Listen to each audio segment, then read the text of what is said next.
En Daniel 11 dice el versículo 36, hablando acerca del anticristo, y el rey hará su voluntad y se ensoberbecerá y se engrandecerá sobre todo Dios. Hablará maravillas contra el Dios de los dioses y prosperará hasta que sea consumada la ira, porque lo determinado se cumplirá. Del Dios de sus padres no hará caso, ni del amor de las mujeres, ni respetará a Dios alguno, porque sobre todos se engrandecerá.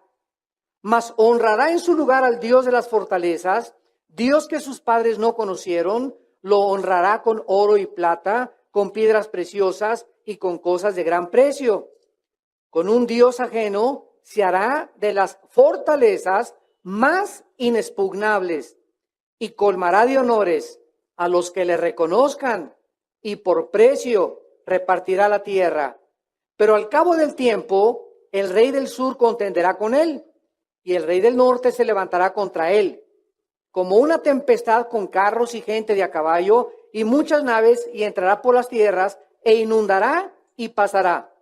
Y entrará a la tierra gloriosa, y muchas provincias caerán, mas estas escaparán de su mano, Edom y Moab, que son Jordania del siglo XXI. Y la mayoría de los hijos de Amón extenderá su mano contra las tierras, y no escapará el país de Egipto. Se apoderará de los tesoros de oro y plata y de todas las cosas preciosas de Egipto, y los de Libia y de Etiopía le seguirán, pero noticias del oriente y del norte lo atemorizarán. Y saldrá con gran ira para destruir y matar a muchos, y plantará las tiendas de su palacio entre los mares y el glorioso monte, y llegará a su fin, y no tendrá quien le ayude. El Señor Jesús dijo claramente que las guerras no iban a terminar. Muchas guerras son males necesarios. Sígame con mucho cuidado. Muchas guerras son males, o sea, son cosas que desgraciadamente se necesitan. Por ejemplo, en la Segunda Guerra Mundial, Adolfo Hitler anunció a los ingleses y a los rusos que no iba a dominar ni a invadir Europa. Y cuando Hitler mandó un recado al ministro Chamberlain de Inglaterra de que le confirmara a la Cámara de Comunes o a la Cámara de Senadores de que no iba a invadir él a Inglaterra, ni tampoco tenía planes de invasión, a las pocas semanas invadió Polonia y Checoslovaquia. Entonces, en el momento que Hitler se sale a Alemania y comienza su agenda para comenzar a invadir Europa, comenzó a propagarse el nazismo y comenzó a todas estas naciones a oprimirlas, a humillarlas, etcétera, etcétera. En ese momento, Winston Churchill, que no era todavía primer ministro de Inglaterra, pertenecía a la Cámara de Comunes, le sugirió a los senadores, tenemos que hacer algo, porque si está avanzando Hitler contra Polonia y Checoslovaquia, va algún día a voltearse contra nosotros. La Cámara de los Comunes no le hicieron caso a Winston Churchill y entonces los nazis bombardearon la ciudad de Londres y acabaron casi con el 60% de la ciudad de Londres. Después de la destrucción de Londres o de la semidestrucción, Winston Churchill comenzó a caminar por las calles y la gente comenzó a pedir que a él lo hicieran el primer ministro. Entonces Churchill toma el ministerio en Inglaterra y él comienza a preparar a toda la aviación y avienta un ataque contra Berlín. Entonces los alemanes, Hitler se da cuenta que los ingleses no eran tontos ni tibios y que tenían entonces que pelear contra Inglaterra. Y en ese momento, cuando Inglaterra entra a la guerra, los japoneses se unen a los nazis y bombardean la base naval más grande de Estados Unidos en Pearl Harbor, en Hawái. Llegaron los japoneses y acabaron con todos los portaaviones y con todos los cruceros, con los misiles que Estados Unidos tenía. Entonces el presidente Roosevelt en ese momento, él se para en la Cámara de Senadores y le anuncia a Estados Unidos: estamos en guerra. Tenemos que hacer algo y tenemos que contestar, porque si no los japoneses van a acabar con nosotros. Entonces ahí se inicia realmente la Segunda Guerra Mundial, cuando Estados Unidos se une con Inglaterra y se une con Rusia para detener el nazismo. Esto es un ejemplo de una guerra que era necesaria, desgraciadamente, para impedir que un loco dictador psicópata se apoderara del mundo. Tenemos otro ejemplo en 1990-91. El ex dictador de Irak, Saddam Hussein, invade Kuwait y él tiene el propósito de apoderarse del petróleo de Kuwait, porque actualmente entre Irán, Arabia Saudita e Irak se encuentra el 65% de las reservas petroleras del mundo, simplemente en esa área geográfica. Entonces Hussein se apodera de Kuwait y entonces el presidente, el papá ya que tiene ahorita 93 años, George Bush, convoca a 29 naciones.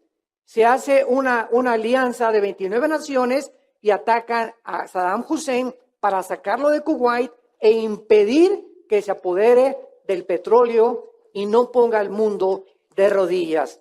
La guerra del Golfo Pérsico fue otra guerra necesaria que tenía que hacerse para poder defender la libertad e impedir que dictadores se apoderen de la mayor parte del mundo. Entonces Jesús lo dijo en Mateo 24, habrá guerras y rumores de guerras. Y ahorita nos encontramos en el siglo XXI y estamos llenos de rumores de guerras. Actualmente el presidente o el dictador Lee Jong de Corea del Norte ha mandado 5 misiles nucleares como pruebas. Parece que el último que mandó hace algunos meses era una bomba de hidrógeno que explotó dentro de la Tierra y ha amenazado públicamente de mandar misiles contra Estados Unidos y contra Europa. Tenemos también a otra persona, ¿verdad? El presidente Assad, que quería apoderarse, ¿verdad?, de todo el Medio Oriente, el grupo de ISIS que quiere establecer el califato. Actualmente Japón se está quejando de que China, en el mar que está entre China, Finlandia e Indonesia, están conquistando los chinos con barcos de guerra islas, apoderándose de esas islas. Japón está protestando. Estados Unidos ahorita se encuentra en un detente, no ha intervenido en Europa, no intervino cuando Putin avanzó sobre Ucrania, y el mundo se encuentra ahorita en un vacío global de poder, donde ya todos están tratando de apoderarse del petróleo o del oro o del mar o de la tierra, porque ya no hay policía en el mundo. Desde 1945, que terminó la Segunda Guerra Mundial, Estados Unidos de Norteamérica se levantó como la potencia mundial, económica, militar y política más grande del mundo entero. Actualmente, Estados Unidos, desde que entró el presidente Obama, se retiró completamente. Sacaron los soldados de Irak, sacaron los soldados del Medio Oriente, sacaron los soldados de Afganistán y de Pakistán. Y entonces Rusia está tratando de brincar al Medio Oriente para controlar el Medio Oriente. China lo está apoyando. Irán lo está apoyando con fisión nuclear y desarrollando el plutonio 235, material para fabricar la bomba atómica. Y nos encontramos en un mundo inestable, incierto, confundido, que en cualquier momento, ya sea el dictador de Corea del Norte, o ya sea Rusia, o ya sea Irán, mandan bombas nucleares donde sumen al mundo en una tercera guerra mundial. Y la Biblia habla claramente que antes de que venga Jesucristo, el mundo atravesará 3 guerras más, de las cuales vamos a ver cuántas podemos mencionar, que van a ser 2, y la tercera, el Armagedón, que es la tercera guerra mundial. Veamos pues a continuación que ante esta situación, Se vislumbra en el horizonte un futuro dictador mundial. Un hombre diabólico, despiadado, inteligente, sumamente sabio, diabólicamente desde luego, y sanguinario, que la Biblia le llama el anticristo. Le llama el cuerno pequeño, le llama la bestia, le llama de muchos nombres, pero principalmente es el anticristo en Primera de Juan capítulo 2. Veamos rápidamente que el apóstol Juan es el único que le menciona con el anticristo. Dice Primera de Juan capítulo 2, versículo 18. Hijitos, ya es el último tiempo, y según vosotros oísteis que el anticristo viene. Así ahora han surgido muchos anticristos. Por esto conocemos que es el último tiempo. Aquí nos vemos claramente que el último tiempo o los últimos tiempos, ¿cuándo comenzaron? Desde hace 2000 años. O sea, este periodo de 2000 años, desde Cristo a nuestros días, se conoce en la Biblia como la dispensación de la gracia, o como el último, o como los últimos tiempos. Entonces ya, desde los tiempos de Cristo, cuando Él murió, y que Juan fue el último apóstol en morir, ya había personas que se estaban levantando en contra de Jesucristo. Y cualquier persona que se levante contra Cristo, sin que lo sepa esa persona, tiene un espíritu de anticristo, aunque no necesariamente es el anticristo. Déjenme explicarles. La palabra anticristo significa dos cosas, a los que lo quieran apuntar. En el lugar de Cristo o en contra de Cristo. Anti es en el lugar o que quiere ocupar una posición de Mesías o está en contra del Cristo ungido de Dios. Entonces, desde aquellos tiempos hasta nuestros días han surgido cantidad de personas, pero cantidad de personas, y solamente les voy a mencionar algunas. Jim Jones, 1978, que se llevó a la Guyana junto a Venezuela a 1000 personas, diciéndoles que él era Dios, que le llamaran el Padre, y que finalmente cuando los senadores norteamericanos enviaron a investigar qué estaba pasando en la Guyana, los envenenó con Kool-Aid y con una porción venenosa potentísima, y llegaron a la Guyana y encontraron a 1000 personas boca abajo, todas muertas. Él se dio un tiro en la cabeza. Otro hombre, David Koresh, en Waco, Texas, que en los 80s hizo un castillo, era un lugar grandísimo, y comenzó a juntar a mucha gente, y todos estos tienen el mismo perfil psicológico. David Koresh comenzó a decirle a la gente que él era el séptimo ángel del Apocalipsis, que él era realmente el Mesías, y a las mujeres se las quitó a sus esposos, les dijo que él era el papucho de papuchos, que él era al quien le tenían las esposas que acostarse con él para que él fuera el padre de toda la nueva generación, lo mismo que hizo exactamente Jim Jones, lo mismo que hizo David Koresh. Todos tienen el mismo perfil psicológico de depravación moral, de querer controlar a la gente, manipular a la gente, extorsionar a la gente, porque eso es precisamente el espíritu del anticristo. Ahora bien, vendrá una persona que se llame, ahora sí, la culminación de todos ellos, que la Biblia llama el anticristo. No será una computadora, no será una organización, será un hombre como tú y como yo, con la única excepción que posiblemente, o sea, un clon o alguien híbrido, porque él tendrá una mezcla de ángeles caídos y de seres humanos. Lo mismo que pasó en Génesis 6, cuando los ángeles pervirtieron el ADN de los seres humanos, produciendo monstruos de 4 metros de altura, con 12 dedos en los pies y 12 dedos en las manos.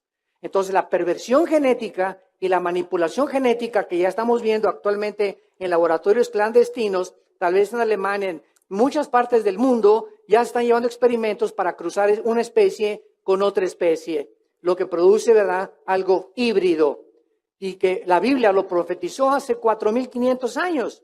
En el libro del Génesis, la semilla tiene que dar el fruto de la semilla y del código genético que trae la uva. La uva trae un código genético que produce uvas, la naranja, naranjas, la sandía, sandía, el melón, melón. La sandía de melón no tiene información para producir uvas. La información genética del melón produce melones. El esperma de un chango produce changos.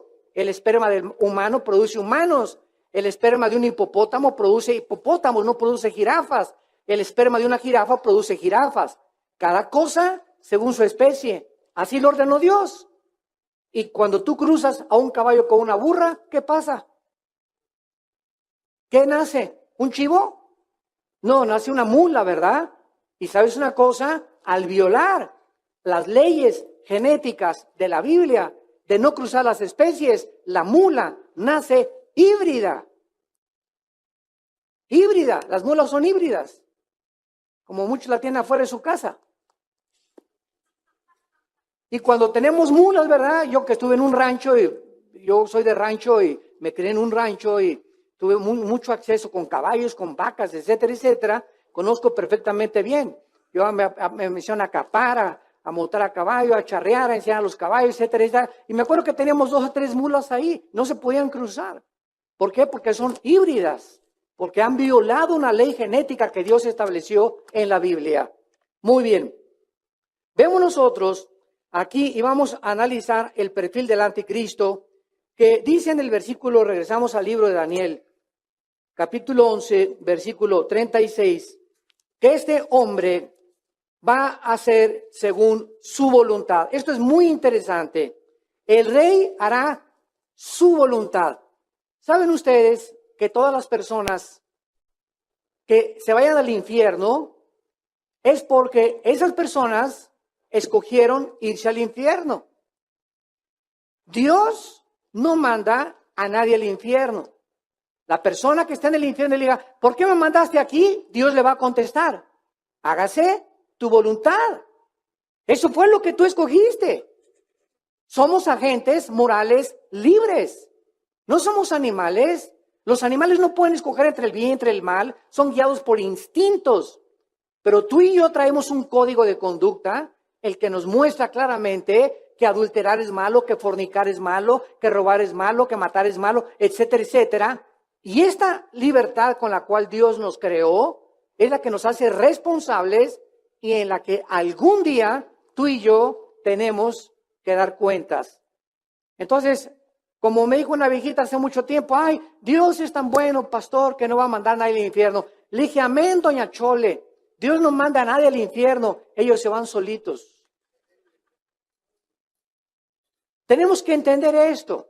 No, ¿cómo puede Dios, un Dios de amor, crear un infierno? No entra en mi entendimiento. Pues sabes una cosa, que si no hubiera un castigo después de esta vida, ¿dónde estarían todos esos ISIS que están como monstruos decapitando a la gente y que llega un avión y los mata y nunca pagaron por sus culpas? ¿Cuántos asesinos, cuántos secuestradores, cuánta gente mala que tú conoces que se muere y nunca los metieron a la cárcel, nunca pagaron por sus crímenes?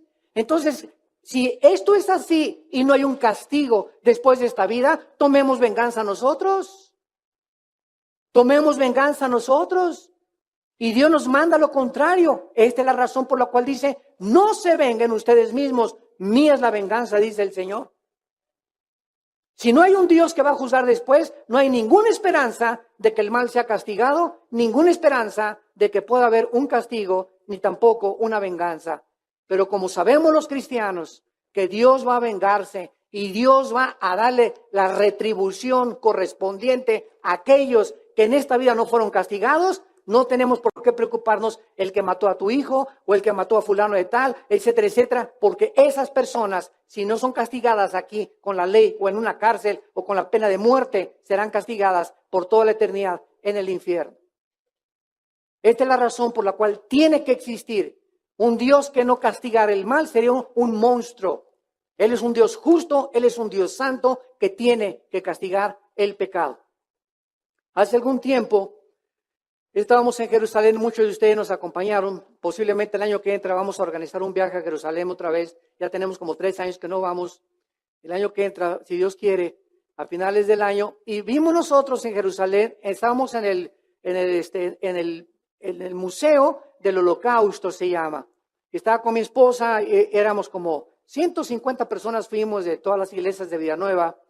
Y siempre pues voy como yo guía explicándoles proféticamente cada lugar, qué es lo que dice la Biblia al respecto. Y mi esposa y yo estamos en el Museo del Holocausto, donde te muestran todas las barbaridades de los nazis. Y estaban 2 personas junto a mí, norteamericanos, judíos, porque traían su kipá, su cachuchita aquí arriba que se ponen.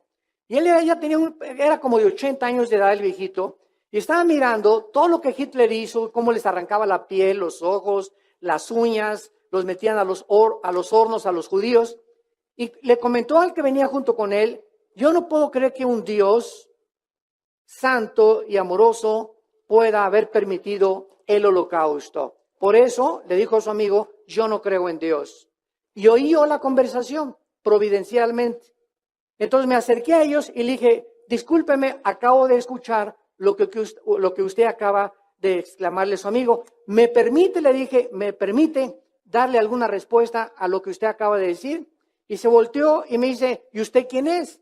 Le dije, bueno, mire, yo soy doctor en teología y filosofía y me interesa mucho la historia, la sociología y los problemas sociales de la gente a la luz de la Torá. La Torá para ellos es la Biblia, el Antiguo Testamento. Entonces me dice, bueno, ¿qué es lo que me quiere usted decir? Y le dije, mire, si usted cree que no hay ningún Dios que castiga el pecado después, usted va a vivir toda la vida lamentándose porque su mamá, porque dijo que su mamá la habían matado en el holocausto y sus hermanos, perdió toda su familia, este pobre hombre, a través de los nazis. Le dije, pero si usted cree en el Dios del Antiguo Testamento, ya no me metí con el Nuevo Testamento, veamos nosotros que el Dios del Antiguo Testamento va a castigar el mal después de esta vida. Y si Dios no castiga el mal, usted no tiene ninguna esperanza. Y comenzaron a salirle las lágrimas. Y le dije, yo le aseguro que esos nazis, que esas personas que mataron a su familia, van a ser castigadas después de esta vida. Si usted cree en el Mesías, Yeshua HaMashiach, Jesucristo el Mesías, y cree que Él va a resucitar de los muertos a los vivos, a los buenos y a los malos. Y se le salieron las lágrimas. Ya no me dijo nada. Pero le dije que Dios lo bendiga. Y ya le dije, ¿verdad? Baruch Hashem Adonai Elohim, o sea, que sea grande el nombre de Dios, te bendigo en el nombre de Jesucristo. Y Yevareja, Adonai Beyisbereja. Ya hasta breve estoy hablando. Perdón, se le sale a uno, ¿verdad? Pero lo que le he dicho yo ya, ¿verdad? Él se quedó ya con las lágrimas y mi esposo y yo hemos orado por él. Pero así hay mucha gente, ¿verdad? Que cree que pues no, en esta vida pues hay que vengarnos, hay que nosotros tomar la venganza porque ahí después de la vida no hay vida después de la muerte y pues es así, pues tomemos la venganza. Ahora, es interesante precisamente porque el anticristo dice que es un hombre que hará su voluntad.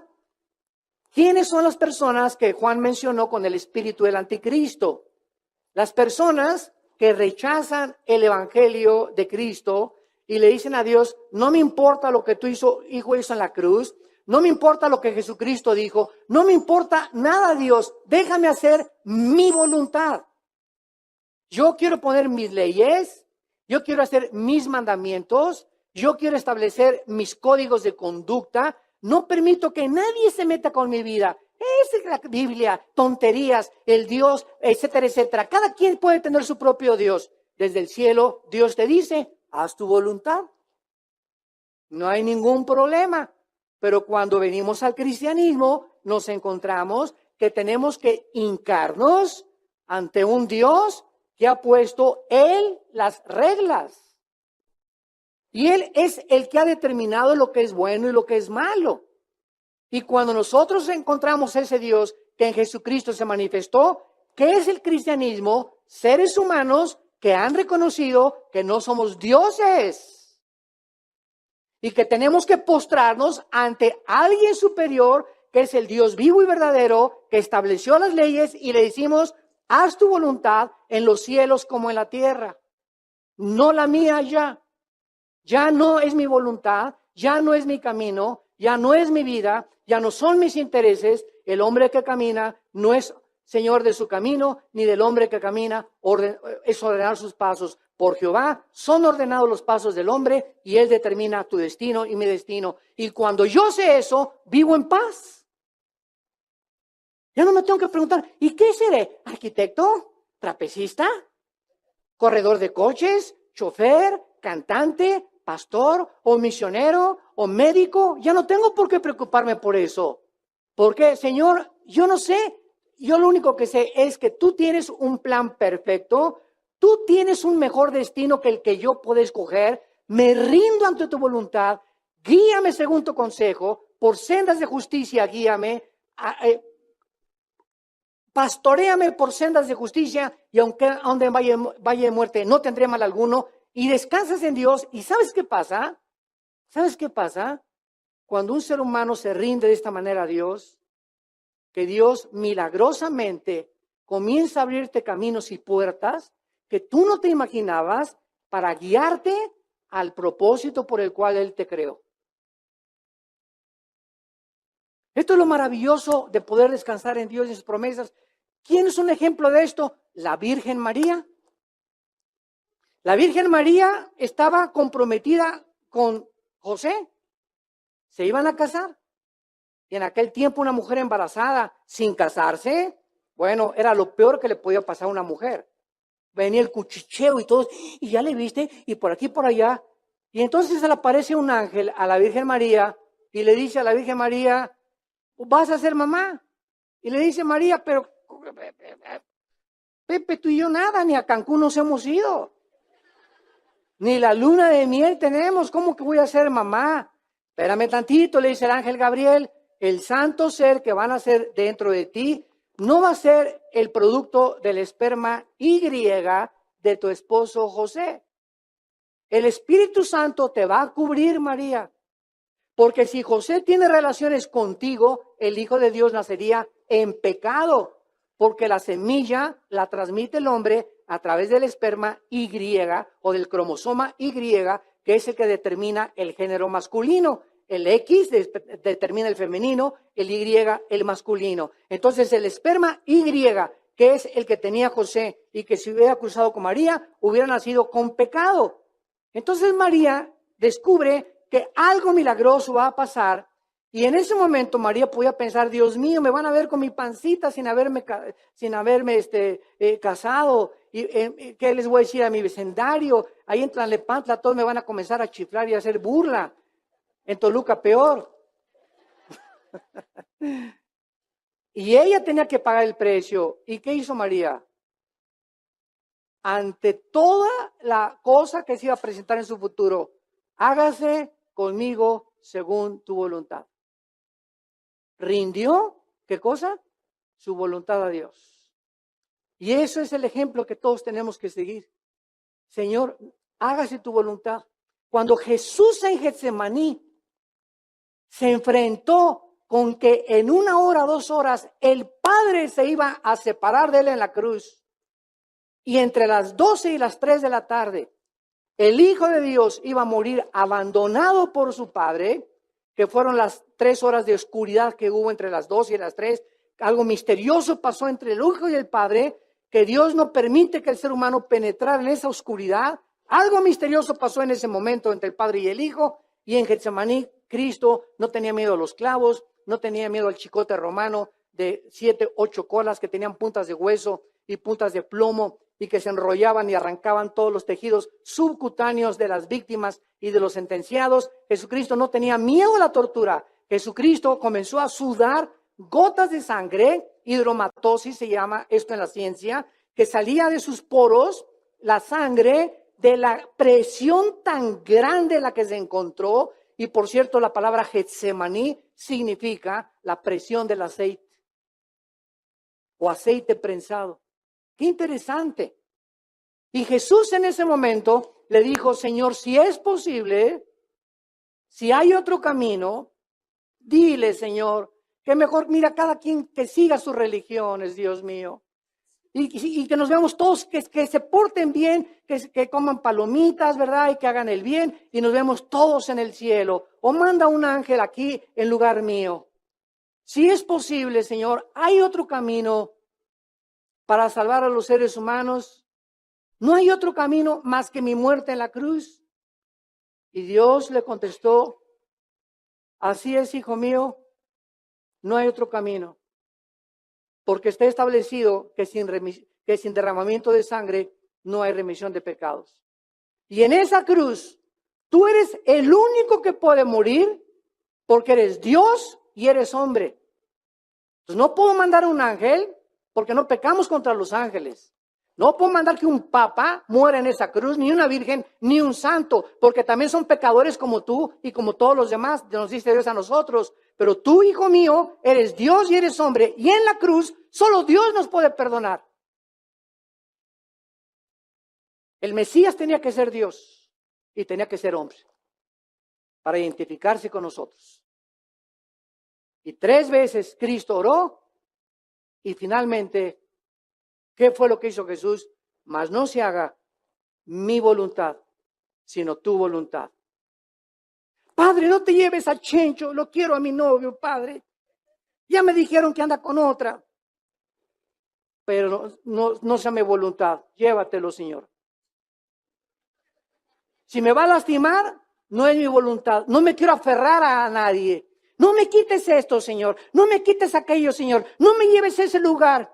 Pero, Dios, otra vez cobro conciencia. No se haga mi voluntad. Si me quiere llevar a Veracruz, si me quiere llevar a este lugar, y esa es tu voluntad, y ese es tu plan, no me importa dónde esté, yo sé que donde yo esté, tendré tu bendición, porque es tu voluntad. Uno de los problemas más grandes que tenemos nosotros los pastores, bueno, al ministrar yo a muchos pastores y mis hermanos pastores, muchos pastores llegan y a donde quiera que viajo, queremos consejería, pastor, con mucho gusto, ¿verdad? Estamos para eso, para aconsejar también a nuestros hermanos pastores.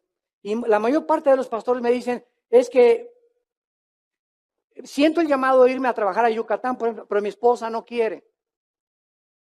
O siento el llamado de irme a este lugar, pero mi esposa no quiere. Y ese problema muchas veces en las mujeres es terrible, porque creemos, hablo con la esposa, o mi esposa habla con la esposa, y le dice, oye, Chenchita, ¿por qué no te quieres ir con tu esposa? Es que aquí estamos contentos, en Yucatán hay muchos moscos, y hay unos tarántulas de este tamaño, etcétera, etcétera. Y mira, Chenchita, no veas las cosas negativas. Si es la voluntad de Dios que tú te vayas allá vas a tener paz y ser feliz. Pero no es en el lugar confortable donde tú crees que tienes todas tus necesidades satisfechas, donde vas a ser feliz. Esto es una mentira. Pero el diablo viene y nos da comodidades, ¿verdad? Y muchas veces Dios nos quiere sacar de nuestra área de confort, donde estamos viviendo, ¿verdad? Como los americanos, mientras tengan su aire acondicionado, su coche y todos son felices. Y si los mueves de ahí, ya comienzan a pegar de gritos. Y aquí hay muchos mexicanos igual y muchos de otras nacionalidades. No nos gusta que nos saquen de nuestra área de confort. Pero cuando venimos a Cristo, ya no es mi voluntad, sino la voluntad de Él. Y esta es la característica de un hombre y de una mujer de Dios, que siempre está continuando diciéndole al Señor, Señor, haz tu voluntad. Te llevaste a mi esposa, haz tu voluntad. Me chocaron mi carro, haz tu voluntad. Yo no tuve la culpa, Señor. Tú sabes que pasó un camión y me chocó mi carro. Haz tu voluntad. Yo no sé qué programa tienes, pero tienes algo mejor para mí. Dios nunca le quita algo a alguien sin darle algo mejor. Te quitó a tu Chencho, no sabes el galán que tiene para ti. Perdiste bienes materiales, no te imaginas lo que viene después. Lo mejor, escuchen esto, el buen vino es hasta el final. Lo añejo es hasta el final. Lo que Dios tiene para nosotros es siempre después. Ahorita estamos estamos a 11 de junio de 2016. Ninguno de nosotros ha visto lo mejor todavía. Lo mejor para ti, lo mejor para ti, lo mejor para ti y lo mejor para mi vida todavía está delante de nosotros esperándonos. De las bendiciones tan grandes que Dios nos quiere dar. El Rey hará su voluntad. Gloria a Dios. Ahora,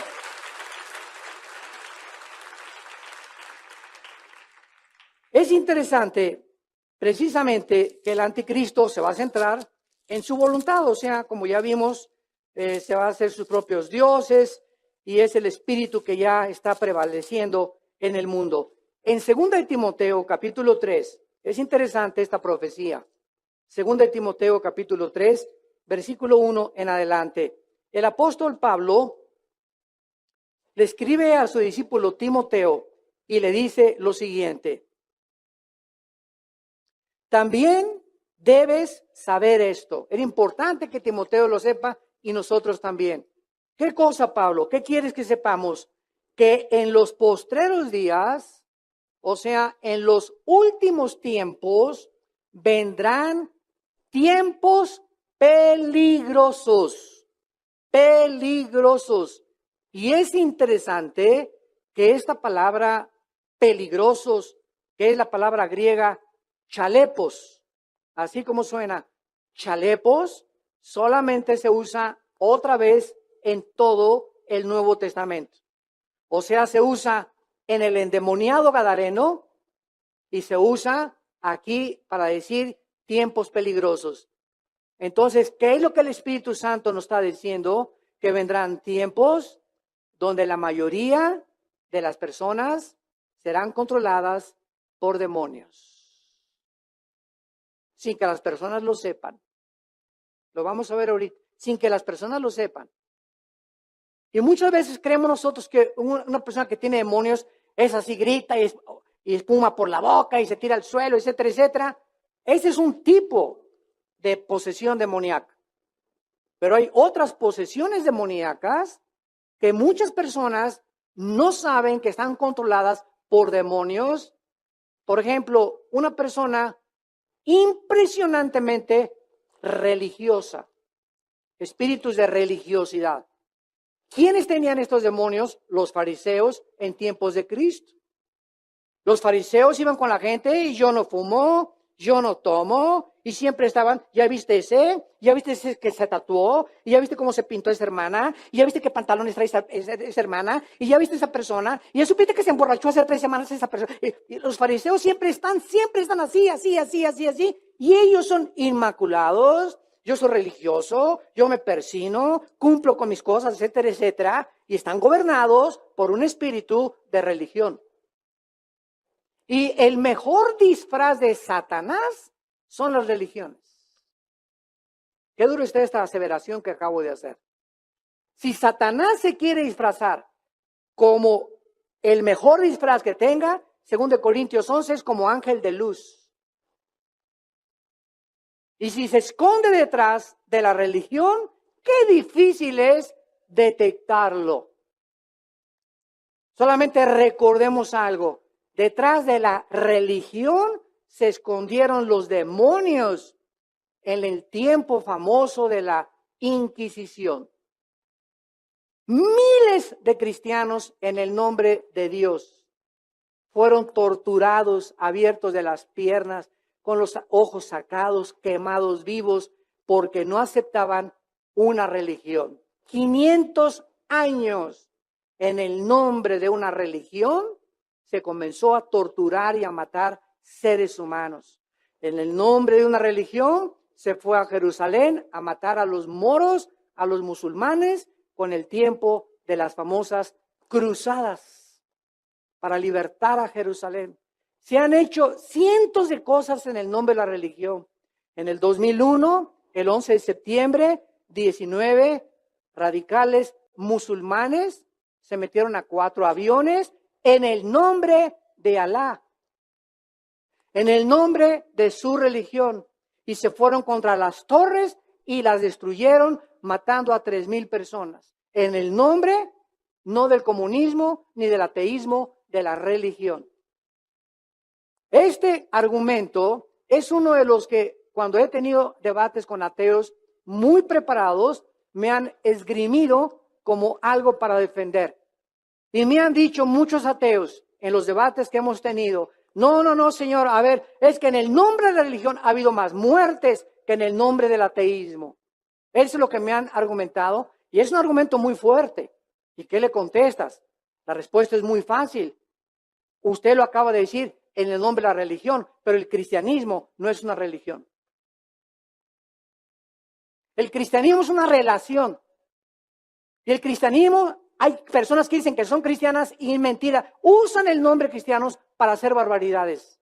Pero Jesús dijo, por vuestros frutos los conoceréis. Entonces, el cristianismo es una relación personal, viva, orgánica, dinámica, con alguien que está vivo. Tú puedes ser católico, presbiteriano, evangélico, mormón, musulmán, hindú. No me importa la religión que tengas. Si no tienes a Jesús, no tienes la vida eterna. No es la religión la que nos salva. No es la religión la que nos salva, es la persona de Jesucristo. Tú puedes ser católico y condenarte al infierno.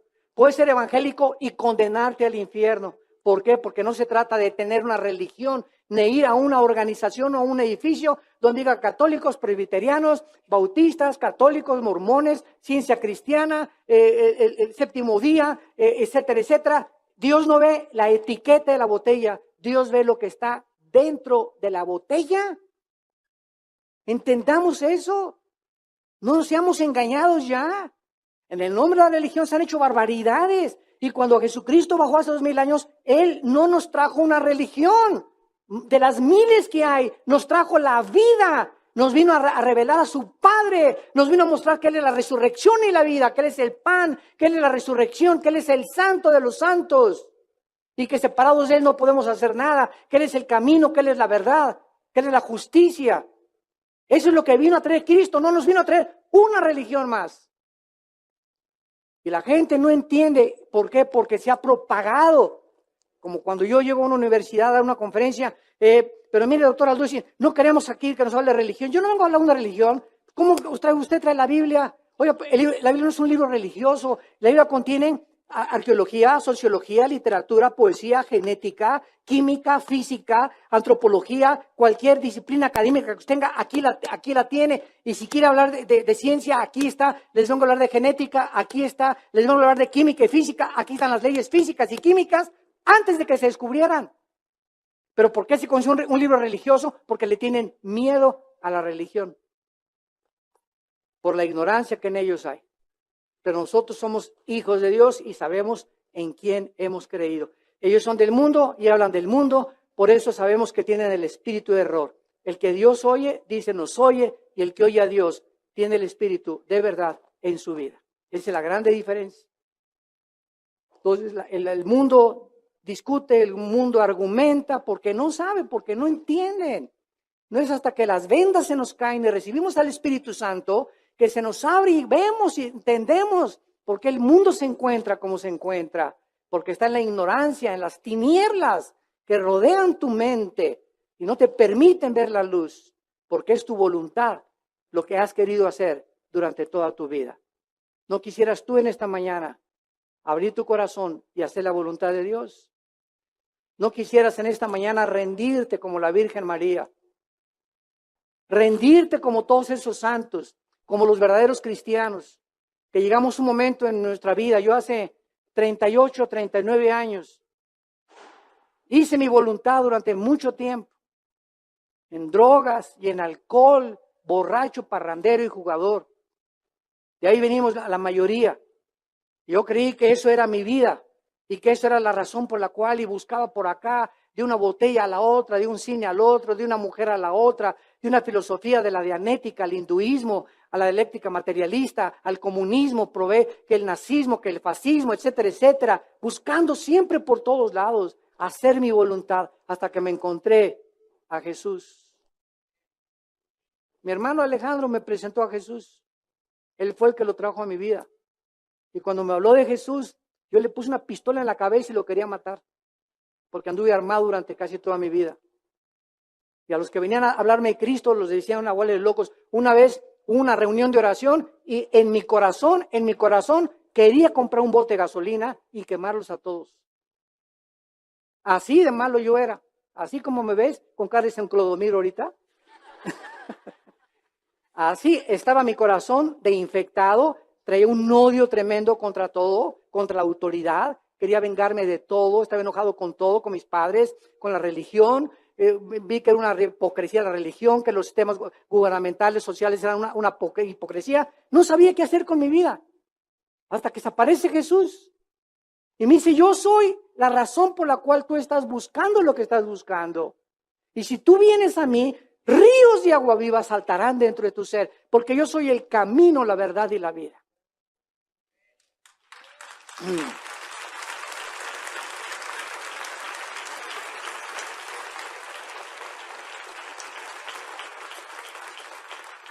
Y todos tenemos la misma oportunidad. Todos tenemos. En esta mañana yo te presento a Jesús.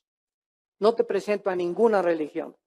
Te estoy presentando a un hombre que volvió a vivir y a los 3 días salió de la tumba para darnos esperanza. Hay vida después de esta vida. Esta vida no lo es todo.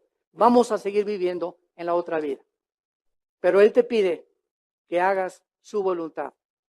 Y en esta mañana puedes tú iniciar dando el primer paso de hacer su voluntad, diciéndole, ya no, Señor, quiero hacer lo que yo quiero. Te rindo mi vida, te acepto como mi Salvador. Inclinemos nuestra cabeza. Te damos gracias, Señor, por habernos traído la luz. Esa luz que alumbra a todo hombre y que estaba en el mundo y que el mundo fue hecho por Él. En el mundo estaba y el mundo fue creado por Él, pero el mundo no le conoció. Y le puso en una cruz. Lo despojaron de sus ropas, le pusieron clavos en sus manos y espinas en su cabeza. Pero a los 3 días se movió la piedra y ese hombre despreciado y desechado por los hombres, el cual vino a nacer en un pesebre de una virgen pura que se entregó a Él también y que no tenía nunca donde recostar su cabeza, nos vino a enseñar cuál es el camino de la verdadera felicidad. Someternos a la voluntad de Dios. Aceptar que no somos dioses, que necesitamos una guía en la vida, necesitamos un pastor que nos pastoree, que nos alimente, que nos guíe, que nos cuide, que nos diga qué hacer en las decisiones difíciles que pasamos todos, que pueda pegar nuestra familia, unirnos con nuestros hijos, mostrarnos que su voluntad y sus caminos son profundamente maravillosos y que cosas que ojos no han visto ni corazón han subido, son todas las cosas que Él tiene escondidas para los que quieren hacer su voluntad y no tu voluntad. Ábrele esta mañana tu corazón a Dios y dile, Señor, ya no quiero hacer mi voluntad. Acepto que en esa cruz pagaste con tu sangre por mis pecados. Te recibo como mi Señor y mi Salvador. Te pido perdón por mi vida y ya no quiero desde este momento en adelante hacer nada más que lo que sea tu voluntad. Muéstramela, Señor, porque sé que tu plan para mi vida es perfecto, es bueno y es agradable. Y yo voy a conocer esta vida abundante porque esa es la razón por la cual pagaste por mí. En el nombre de Jesús. Amén.